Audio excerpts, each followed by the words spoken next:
We do. And fun fact, all I need to do to write a really chunky book is to say, "Oh, I'm going to write a really short book. It'll be quick, it'll be easy, it'll be fun."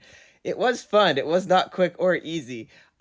It's 550 pages of queer and trans and non-binariness. Angsty as I'm not going to swear, but it is angsty. But it, yeah, so it's, the first book was like 330 pages. So at 550, this is pretty big.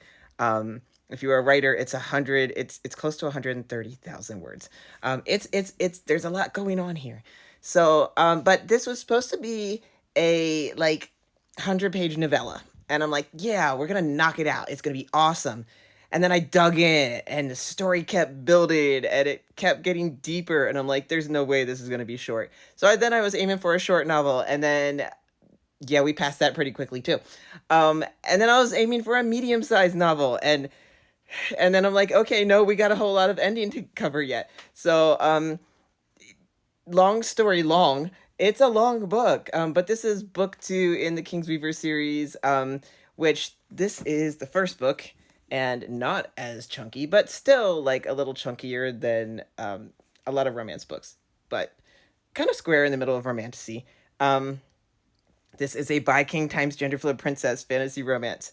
And in this book, she is a princess disguised as a man to take down her enemy betrothed, because her mother betrothed her to him and she doesn't want to marry him, and she has willpower magic and she disguises as a man and then figures out that she might also be a man, has a gender fluid awakening. He's bi and he's falling for her anyway, and she has to figure out if she's going to keep lying to him and be his queen, or be his king.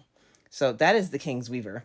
And book 2 picks up like 6 months later, at a harvest festival, and there are enemies at court. I'm not going to say who. I'm not going to say who. It's not going to spoil it. There's enemies at court, and it kind of pits both of the main characters against each other, and they're both holding secrets, both trying to protect each other, and it all spirals out of control. But yeah, that's A Weaver's Heart, my nice big chunky book 2.